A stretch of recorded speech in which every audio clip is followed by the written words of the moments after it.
Hello, hello, friends. Welcome to Soul Talk. All right, guys. So here's a question for you. What would you do if somebody sat right across from you and you could already feel the heaviness, the density, the weight that they were carrying before they even said a single word? That's what we're going to talk about today because I'm going to tell you what I did. What I did was I hid. Well, I tried to hide, I should say. I literally tried to make myself invisible at my own booth at the Arizona State Fair 24 years ago. Because this man that walked up, we're going to call him John, he had an energy about him that I felt before he even got close to me, before I could even see him. I felt this heaviness and this deep grief heavy, but also like the sadness that you can feel has been sitting in somebody's body for years. And he sat down, he flipped his chair over, he crossed his arms, he looked me right in the eye and he said, "All right, read me."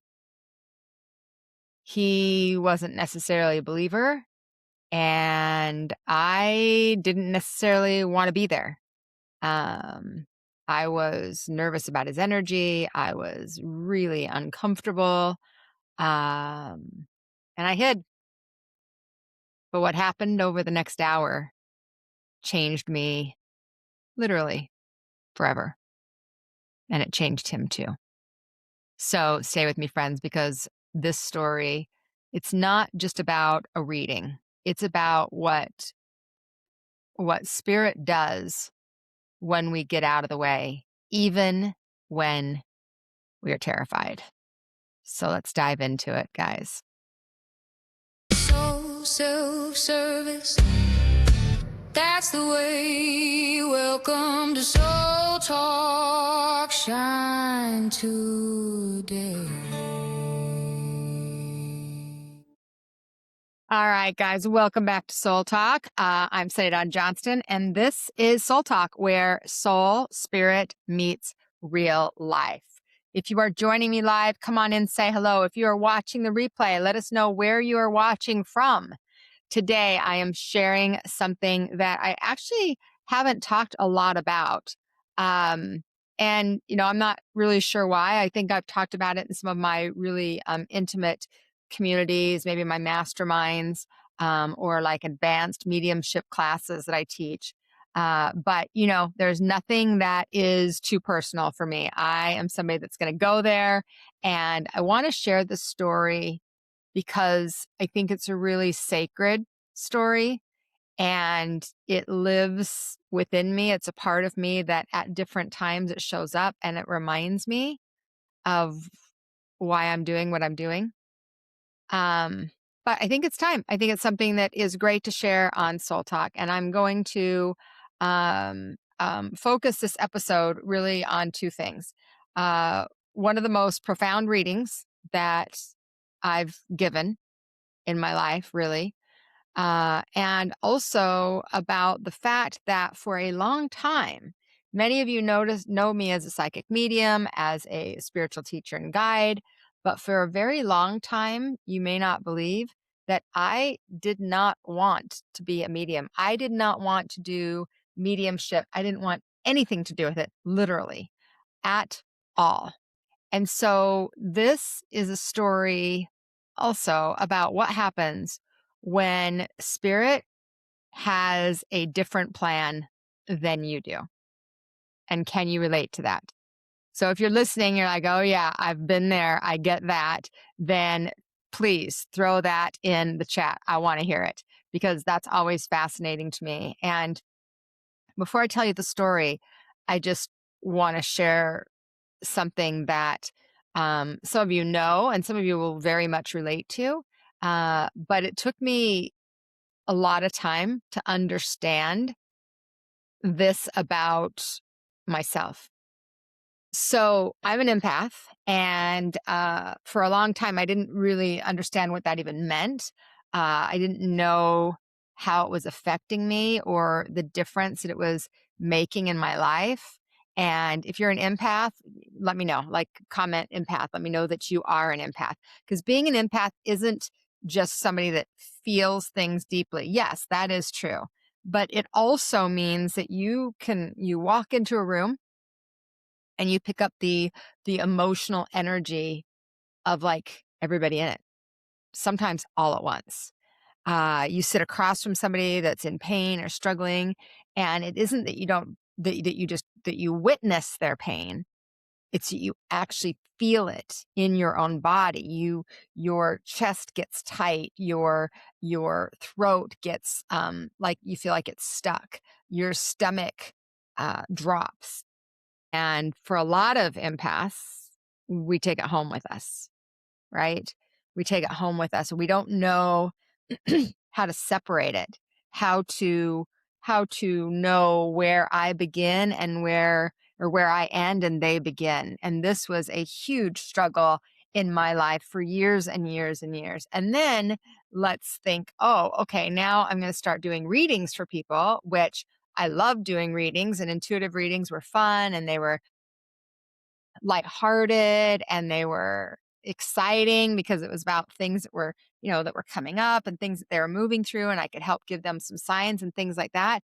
But then what happened is deceased energies started popping in, started showing up. And I did not want to do that, as I said, because mediumship for me amplified all of the empathic energy.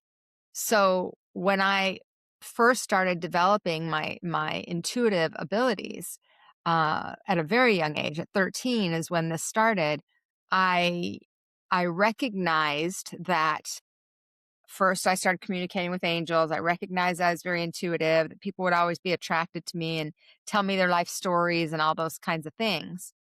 But I didn't love the idea of talking to people that were in the spirit world, deceased people. It wasn't so much that it scared me, but in my mind, I was like, okay, I already have a hard time not absorbing the energy of the people around me anyway, let alone talking about or connecting with people that are deceased and the grief that the people here still feel. Um, so I was resisting mediumship because I felt how heavy it was. Death carries grief, and grief is a very dense energy. And I was already taking on and absorbing so much energy from the living that I didn't know how I would be able to hold my energy, maintain that frequency, and manage that energy for the deceased as well. And I think that a lot of times we don't learn, usually because there's nobody to teach us, but we don't learn that we are not meant to absorb. We are not meant to absorb energy. We're meant to witness energy. And there's a difference. And so absorbing energy means you take it in, you carry it, you merge with it, you walk away and you feel the heaviness or the density or the depletion, and you wonder why it feels that way. Like you feel like you've been hit by a truck, right? Like, I don't know why I feel this way. Well, you just had somebody like dump all of this energy, and or you absorbed all this energy. It can feel both ways. But witnessing the energy means that you're holding space.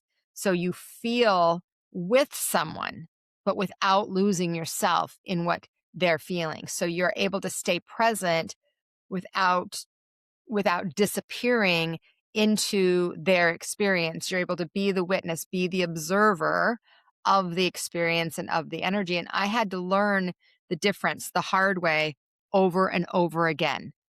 And, still to this day, there are times where I don't necessarily do it the best way. There are times when I absorb energy instead of observe energy.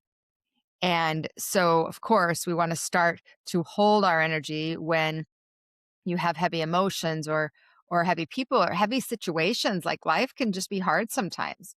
And there's several things that have helped me that I thought I would share uh, just to begin with. And then I'm going to tell you the story that actually changed the trajectory of my life, my business, and my own connection with spirit as well. So, first, knowing where you end and someone else begins, that sounds easy, right? It sounds simple, but it's not. It starts with really recognizing, okay, is what I'm feeling actually mine? Like, is this my feeling? Just asking that question creates a little bit of space between you and the other person. And sometimes that's all you need. And sometimes it's not. So if you're an empath and you recognize this, I'd love to hear what tools do you use to be the observer, not the absorber? So the first one is just asking that question, is this mine? The second one is to ground yourself, to really get grounded before you step into the environment, into the circumstance, the situation, or have the conversation with the person. So you're going to get grounded. You're going to feet on the ground. Maybe you're going to go outside first. Maybe you're going to take in some of the energy. Maybe you're going to do some breathing in of the sunlight, or pull that energy from Mother Earth up into your body. Sometimes just a few slow breaths, 30 seconds of being intentional, being really present before entering a crowded room or having a hard conversation or stepping into like a situation that makes it hard to kind of hold your own energy, like a situation that you know is going to drain you. And so when you do that, you're maintaining your own energy. I think the other thing is to give yourself permission to release the energy if you did absorb it. So going outside, again, clearing that energy, taking a shower, shaking the energy off. Sometimes that sounds strange, but just moving yourself physically, moving your body can help the energy move through you instead of like staying dense and staying stuck inside of you. And so as empaths, there's these different ways that we can do this, but we don't necessarily understand or know that. And it's recognizing, I have so many clients, and I was told this too, you're too sensitive. And it is not that you're too sensitive. We're all sensitive to some level, but some more than others. That sensitivity, that's a superpower.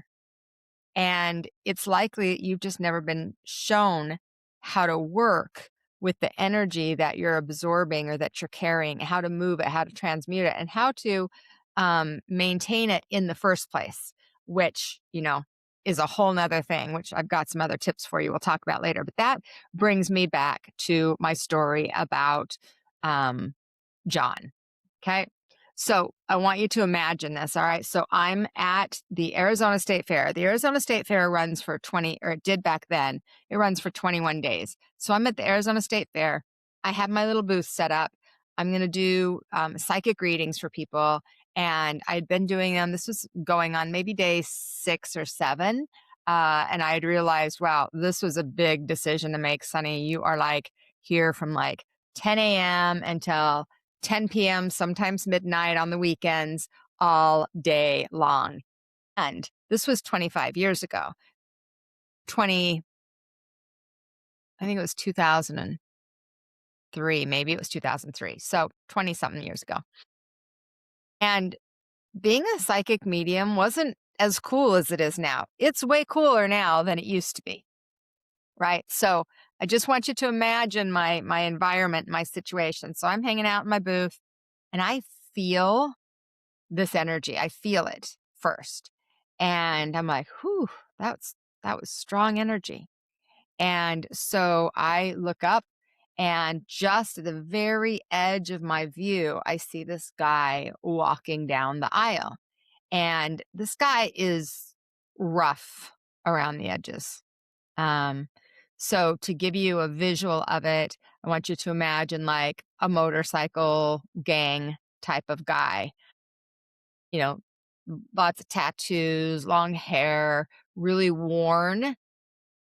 And so that was the visual, but the energy was this heavy, dense, dense energy.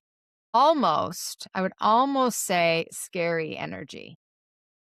And the there was a presence that I could feel coming, right?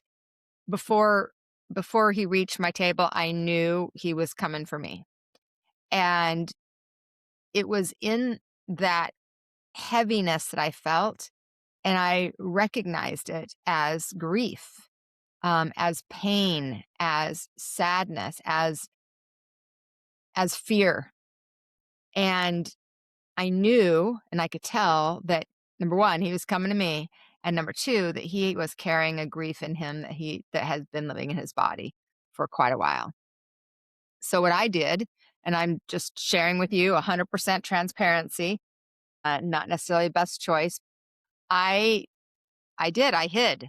I grabbed my book, right? And I just kind of and squished myself down on my chair like this, holding my book, hoping that he would just walk by. And he did not walk by. Came up to my table. He sat down anyway, even though I was trying to pretend that I wasn't there. Uh, Crossed his arms. His face was kind of strong, harsh. He said, "All right, read me." He didn't say hello. He didn't say, what are you doing here? He didn't say any of that. Okay. Um, it was almost like a challenge. And I was like, all right, spirit, if you got something for me, man, I did not want to get in that energy field, because when you are a psychic medium and you are doing this kind of work, you're in the energy with them. So it's like your fields kind of meld, right? And although I was practiced in maintaining energy, um not to the best level. This experience actually got me much more practiced at it, or realizing that I needed to practice it better. But I had called in the angels. I had asked for help before I even sat down that day. I might have needed a little more help that day. So I asked Spirit, all right, help me out, because I felt really uncomfortable. And when I asked Spirit to help me and to allow me to give him the messages that he needed to receive, the energy shifted. And instead of the energy of judgment and fear and kind of like bad energy, instead of that, I felt compassion and presence, and I felt purpose.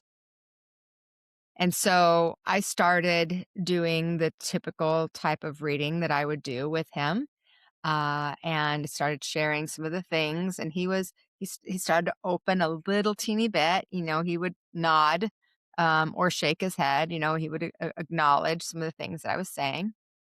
And within maybe 5 minutes of him sitting down and us starting to have some conversation, I felt a child.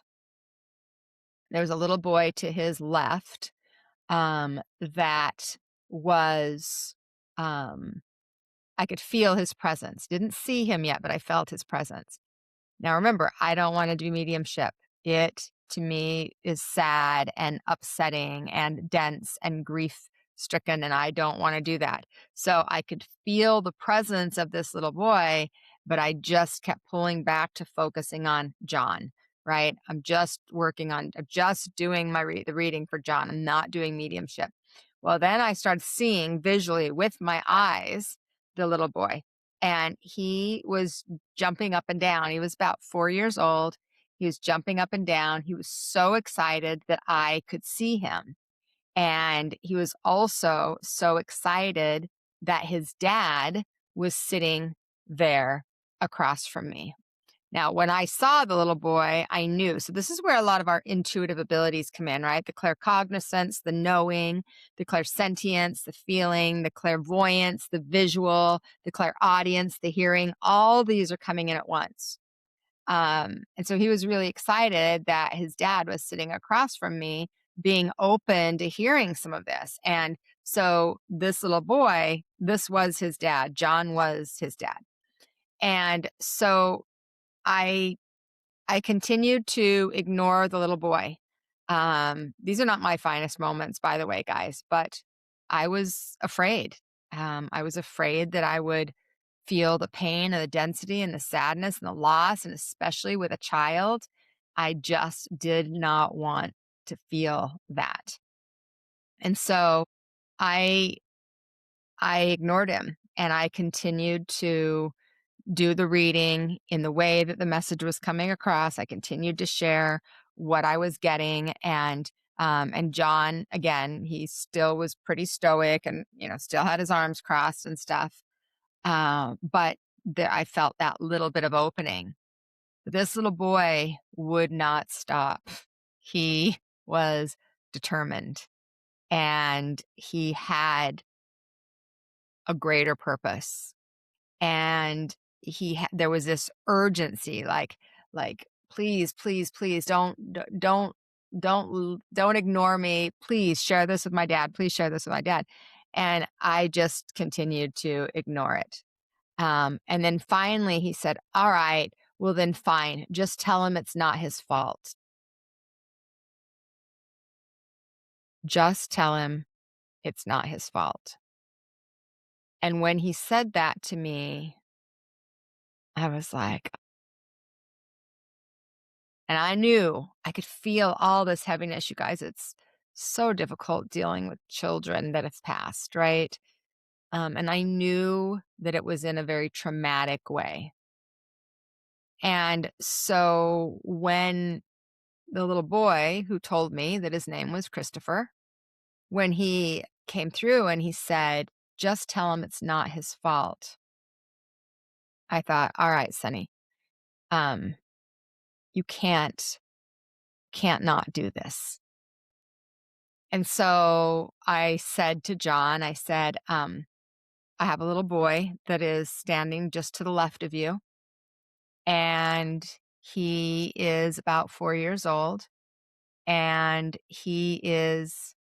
um, he is here with us, that he wants you to know that he is okay, that he's with the angels, and he wants you to know that it's not your fault. And you guys, in that moment, John's face melted and his arms loosened. He pulled in to the conversation and he started to cry. A lot of times when I tell this story, I start to cry too, because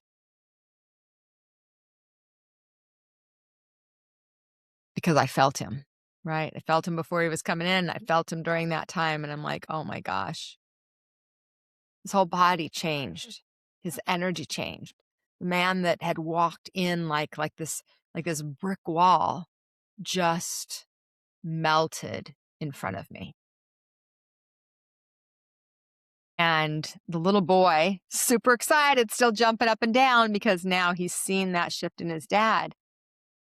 Now, this is not that's not his real name. I'm using this name as an example, but um, John went on to tell me what happened.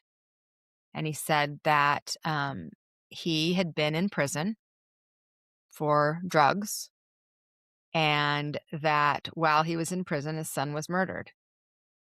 And his son was 4 years old, and that the person who um, murdered him was actually people that murdered him were men that were hired or paid for by the child's mother.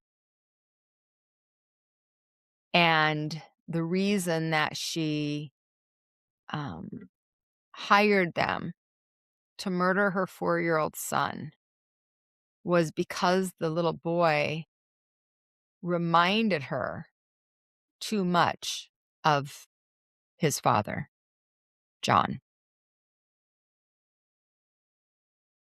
That was the reason. And John, being in prison, felt like he didn't protect his son, felt like there was nothing he could do, um, felt all of the responsibility of this situation and this circumstance having happened with no control, nothing that he could do.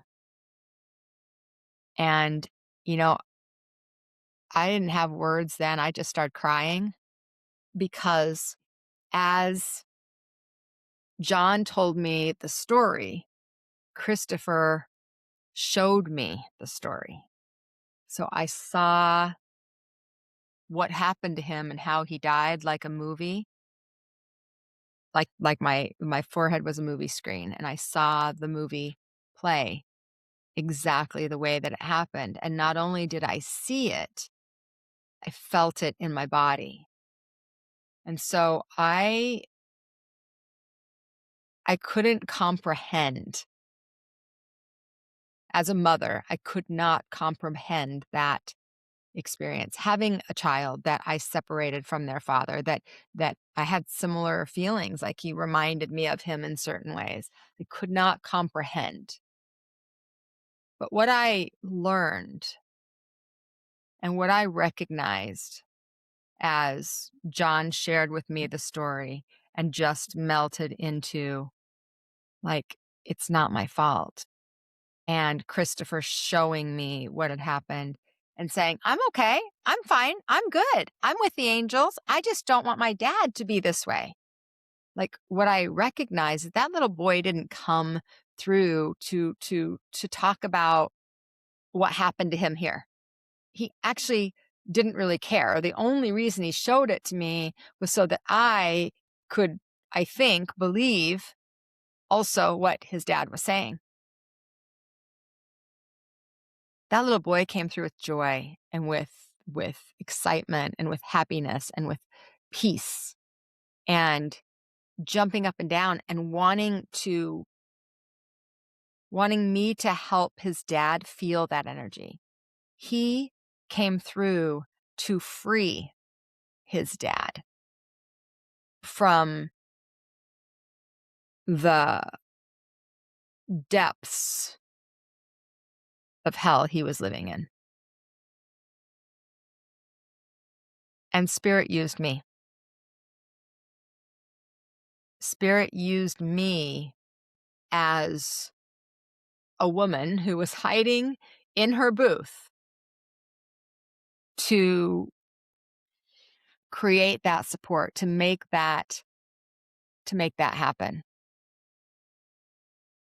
And I have thought about that experience so many times. Like when that happened, we sat there afterwards, and there was a lot more that came through, and there was a trial that I think I can't remember the timeline, you guys. I think that it had already happened. They tried to appeal it, and the mom and the people ended up in prison for, I think it was like 25 years, 20 or 25 years. Um, and I had vaguely, when I was seeing the little picture of the little boy, I'd vaguely remembered seeing that actually here in Phoenix, happen maybe a couple of years earlier, 2, 3, 4 years earlier. And, um, and so as I sat with John, we were both in tears. I'm holding this man's hands, and we're both crying. And I'm saying, "I am so sorry that you have had to walk through this and the pain that you have experienced in this." Um, Now, this man wasn't an angel, uh, but he did not hurt his son. And so once he left, I got physically ill, like vomiting, uh, for I'm the only person in my little booth, and he left, and it was like as an empath, I just took on. He didn't force it on me, guys. I took on all of this heaviness and sadness and pain. And then I was in the bathroom for a couple of hours purging, just purging. Um, and I was shaking. I shook for like 6, 7 hours. My mind, my humanness could not, um I could not make sense of it, and I couldn't hold the energy. I couldn't contain it. It was so difficult to feel that pain and to experience that pain. And I said, "See, spirit, this is why I don't want to do this. This was exactly my point. This is why I don't want to do this." And, you know, and me feeling like it gave me a I don't know, an excuse maybe, um, a reason to say, "See, I don't need to do this." And as I've thought about it, over the years, so many times, um, what has come back to me over and over again is neither one of us, John nor I, were ready for what happened, yet we were on a soul level. But on a human level, we weren't ready. John didn't necessarily believe in any of this. I didn't really want to be there. I didn't want to do it. And spirit spirit showed up anyway. And spirit showed up with clarity, with love, with awareness, um, with information, and the love that I felt pouring through as we were having this conversation. I couldn't have created that myself. And that's the thing about when we allow spirit to come through, is that spirit doesn't need our permission to give us insights. We ultimately get to decide. I chose to not ignore him any longer. You have free will. You always do. So spirit doesn't need permission to present the opportunity. And we get to choose our opportunities. We have choice. We have free will choice in this world. We don't our beliefs don't even need to be aligned in order to receive messages like that. Sometimes I've had lots of people that are non-believers come in and leave as believers because they've had an experience, right? They got a validation of some sort in some way. Um, I don't think there's a time that we get ready for something like that. I would have not have ever done mediumship if I wouldn't have had it presented in the exact way that it was. And I think that a lot of times we have to recognize that love is kind of trying to love and healing or trying to come through like the little cracks in the different areas of our life that we could use or that we will allow. And this is something that I think is important for you guys to hear as well.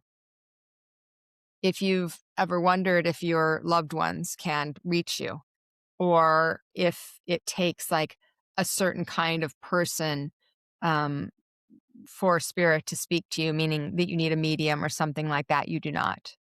Spirit's already there. And the challenge and the question is, in this case, John couldn't access it. He was set in such deep, dense pain and grief. Grief is a lower frequency, a lower vibration. He couldn't access Christopher. Christopher's energy was high vibration and absolutely healing energy. All about, like, everything about him was just life. Interestingly, though, he wasn't alive. Um, you don't need somebody else. If you have a heart connection with somebody in the spirit world, you actually are the very best medium for them. Now, if you're in a dense energy, if you're in a lot of grief, then you may struggle to connect with them. That's where mediums come in. But the question is more just if you're willing to slow down enough to start to get the messages that spirit will communicate with you, whether you believe it or not. So messages are coming. Signs will be there. They're always there. It's, are you willing to notice them? Are you willing to see them? You know, the little boy showing up, Christopher showing up, proves that, okay, there's signs, there's messages, even though John couldn't see it at that time. I could.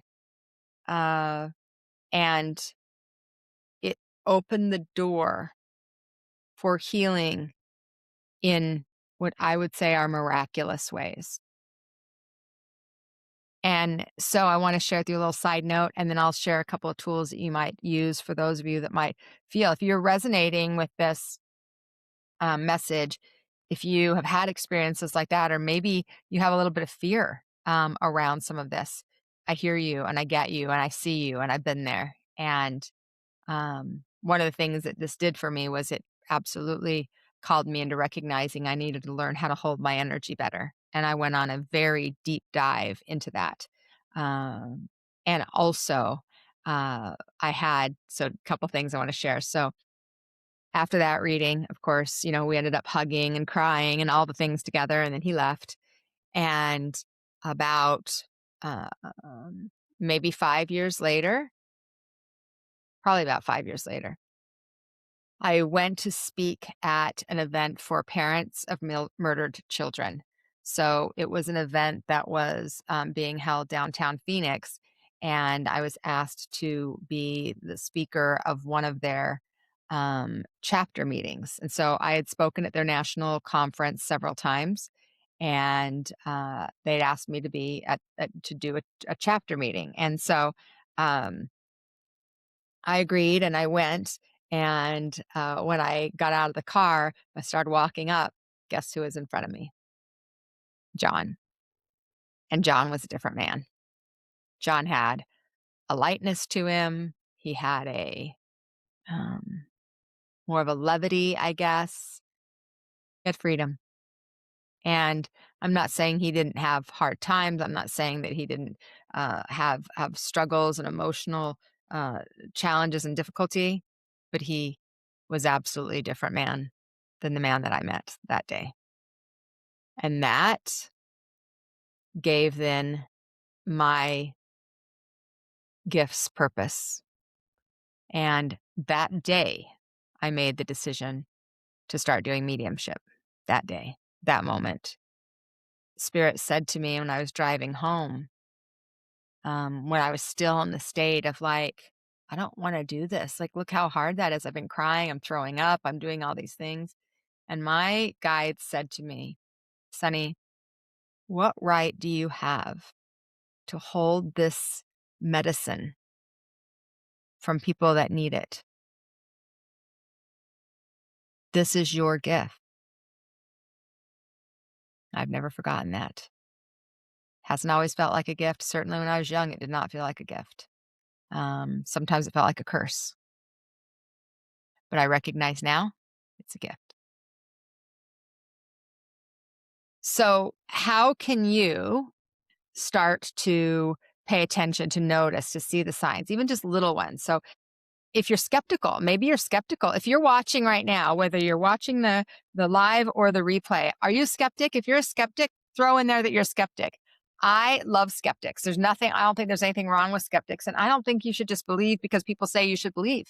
I think that having an experience for yourself, uh, it would make sense if you haven't had one to not necessarily believe it. And that's okay. There's nothing wrong with that. And it won't make you not have messages or signs, even if you are skeptical.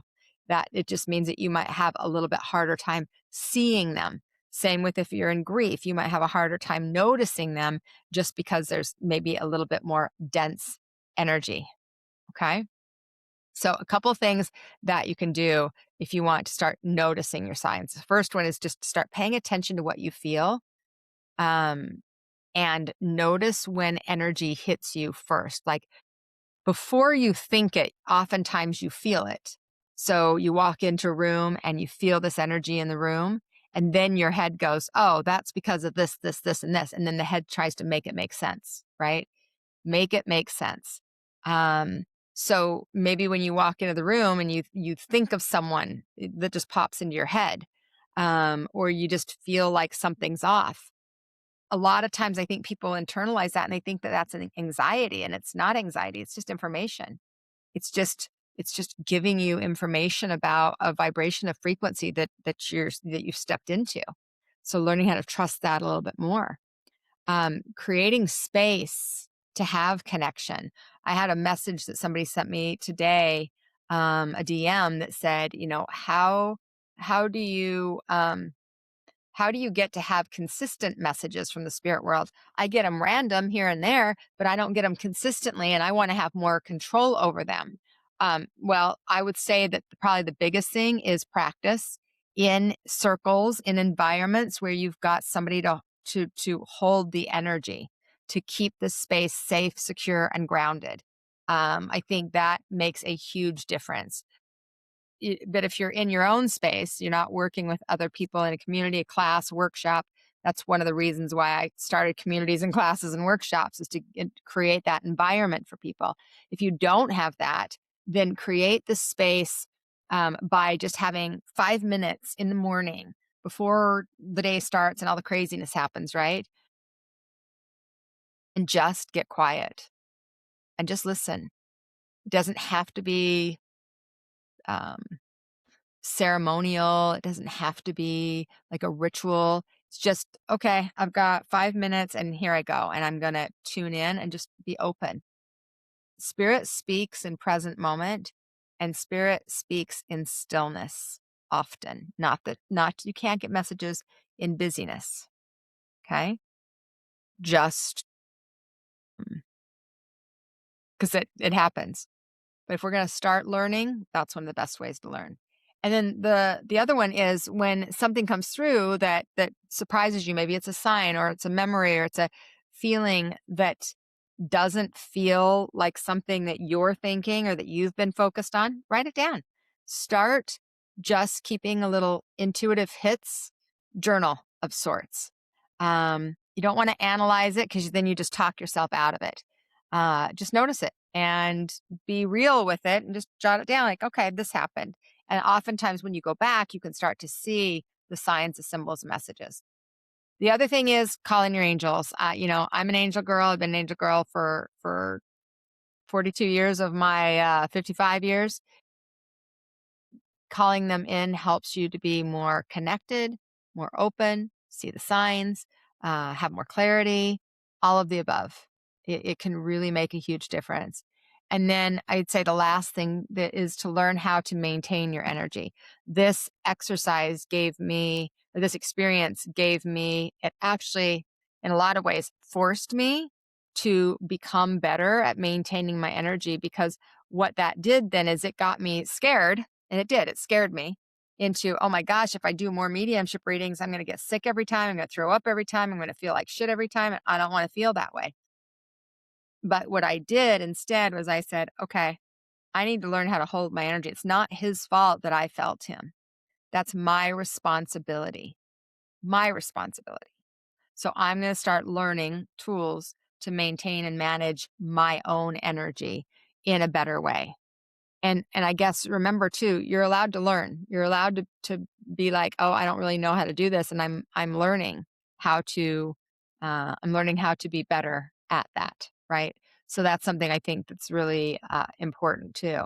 And actually, that really brings me to let's take our little a little commercial break now, and I want to share with you the uh, opportunity that I did create, and it actually fits really with what we're talking about right now. Because empaths, absorbing energy, taking energy on, feeling everything, not knowing how to hold your own energy. That's exactly what I'm going to do. I'm going to do a deep dive um, on learning how to hold and maintain your energy in my upcoming free webinar that's coming up at the end of the month. And it's called You're Not Tired, Your Energy is Being Drained: How to Stop Absorbing Other People's Energy and Take Your Power Back. So it's on May 27th from 5 to 6:30 Arizona time. So that's Pacific time.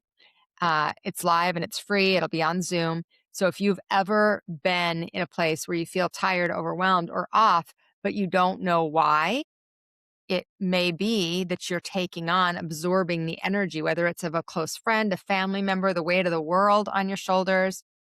It's not necessarily that you're just going to get a little bit extra rest and then you're going to feel better, because you're carrying energy that wasn't yours to carry in the first place. So I'm going to walk you through, number one, how to recognize that so that you don't continue to absorb it, and how to start bringing your energy back to yourself in a way that is practical, that you can do.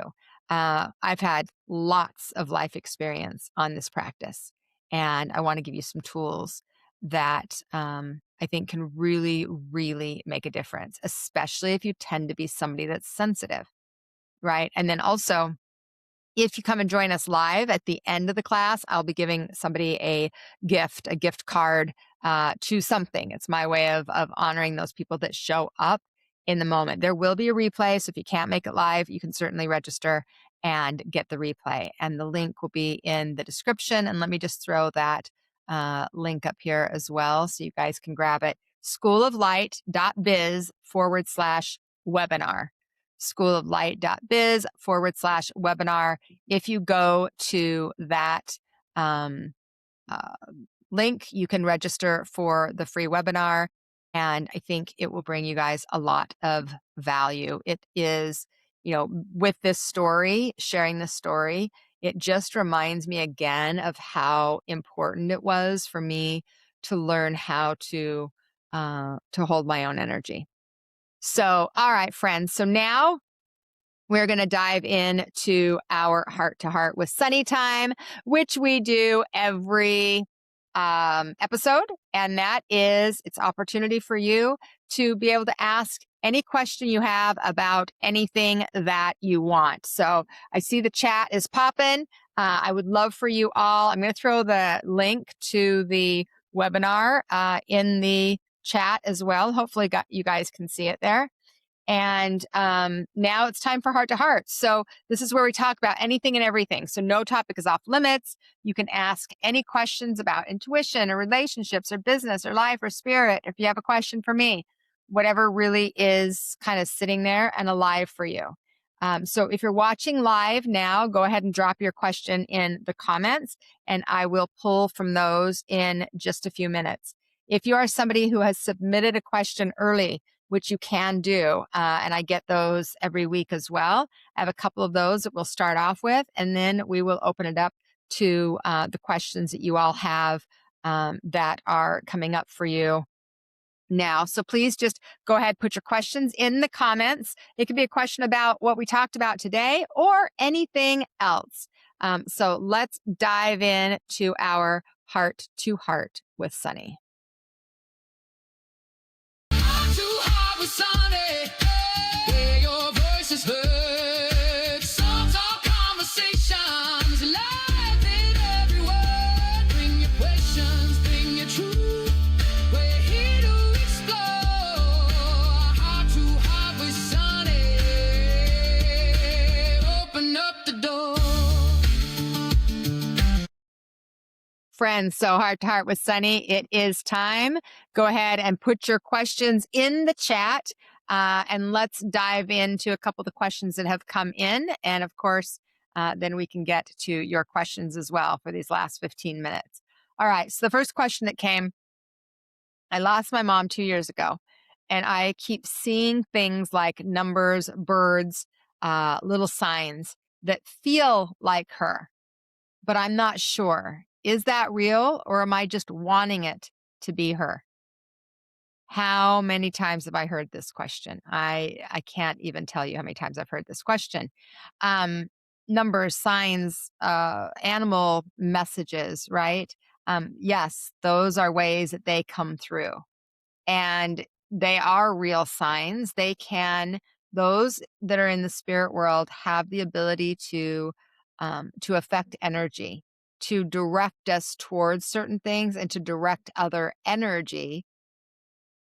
The best way I can explain it is to help us to have awareness around the energy. So almost like, let's say that the number is 333, and we keep seeing that and we associate it with our mom. And maybe we ordinarily don't ever look at the clock during that time of day because we're busy at work or something like that.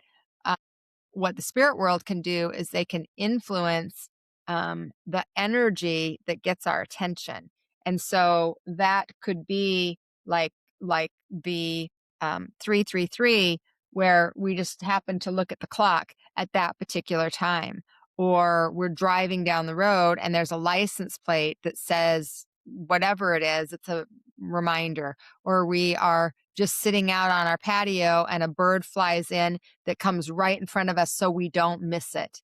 They can affect the energy and impression upon us, things that they want us to see. Now, here's one of the questions I get that's a follow-up to this oftentimes is, okay, well, so if I see it, then what? Is it mean that I need to pay attention to these kind of birds? Does it mean that this number I'm supposed to, it's like the number to the safe? No, it just means that they want to let you know that they're here. And they're going to use human experiences, because you're human, to get your attention. Things that maybe you associate with them, things that they used to love, things that you guys had in common. So that's where the signs, the messages show up. Now, you may be like, well, actually, like I did have a client that when her loved one came through, it was bees. And she's like, I don't like bees. I don't want bees. Bees, but the loved one loved bees. And so the message kept coming through in all these different ways it was indisputable that it was their loved one showing up through bees. Right. So we don't get to pick. We don't get to say, all right, you show me this sign at 2 o'clock on Thursday and then I'll believe it.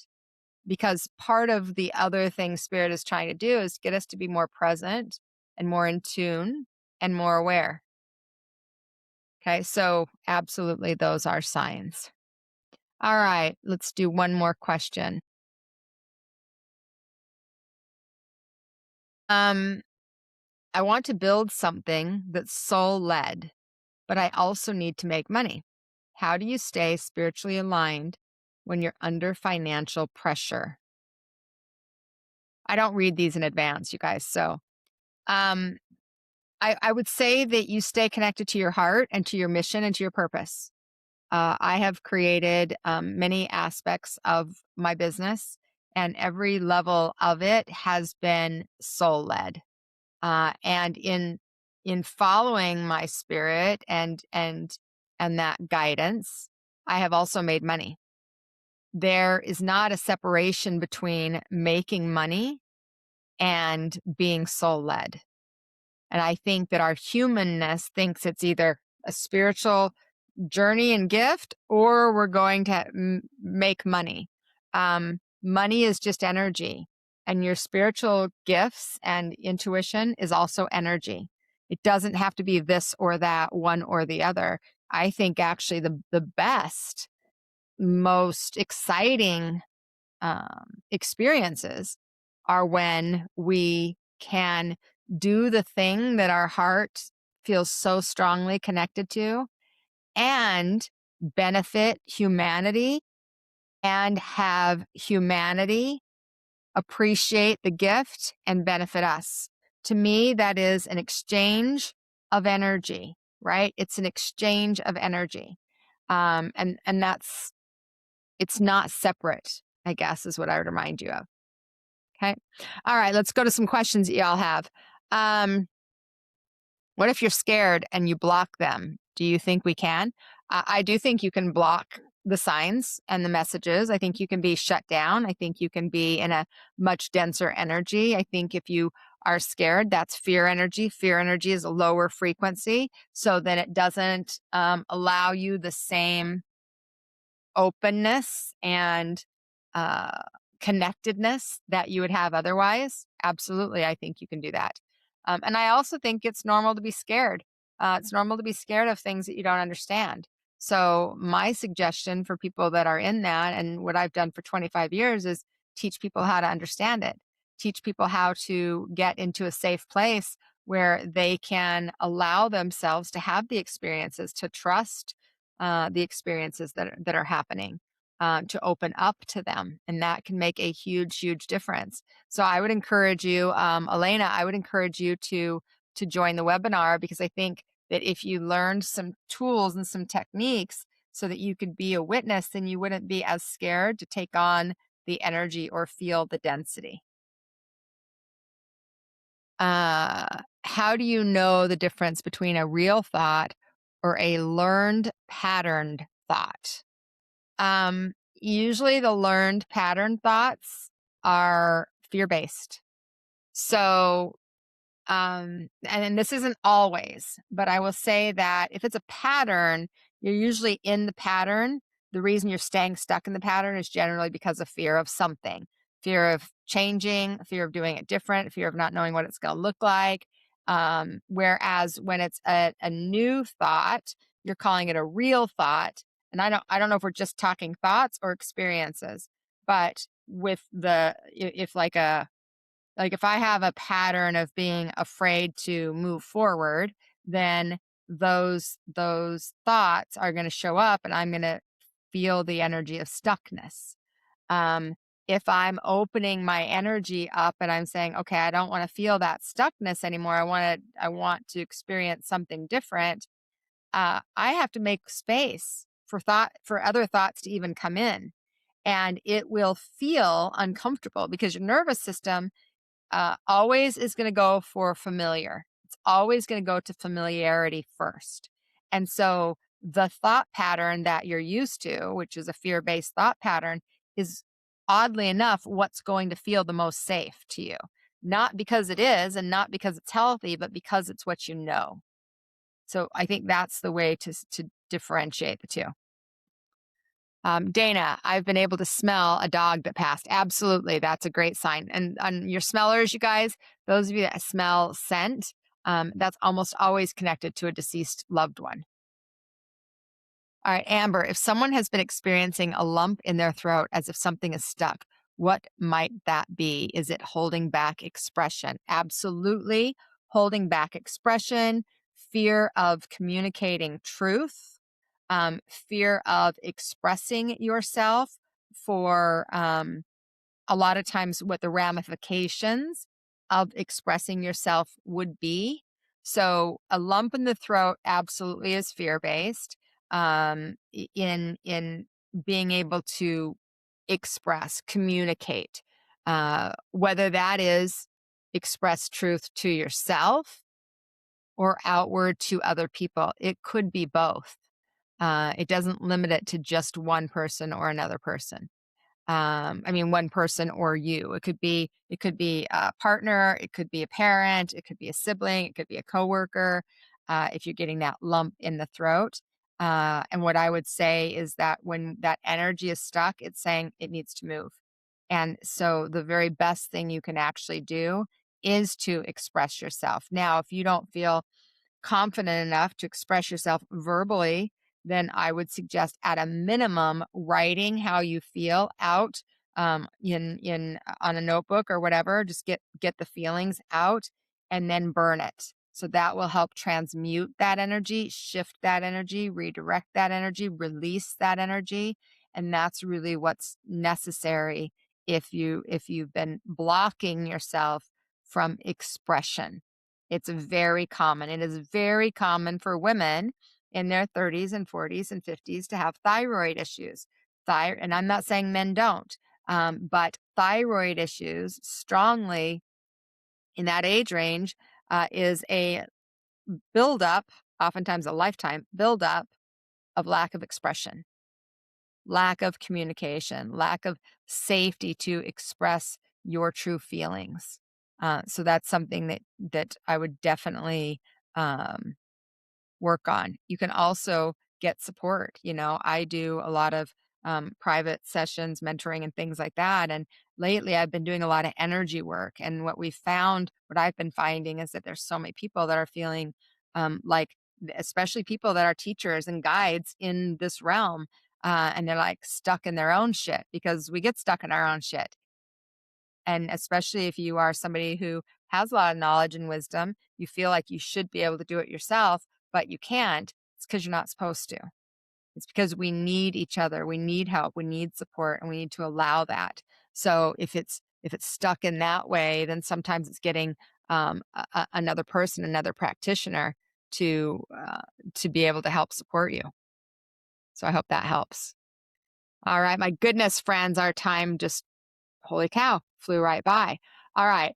If today's episode stirred anything inside of you, friends, if you've been curious about your own intuition, you're wondering whether you can actually develop this, or you want to know what exactly you can work on, I want to encourage you to come and check out School of Light. We have a free community.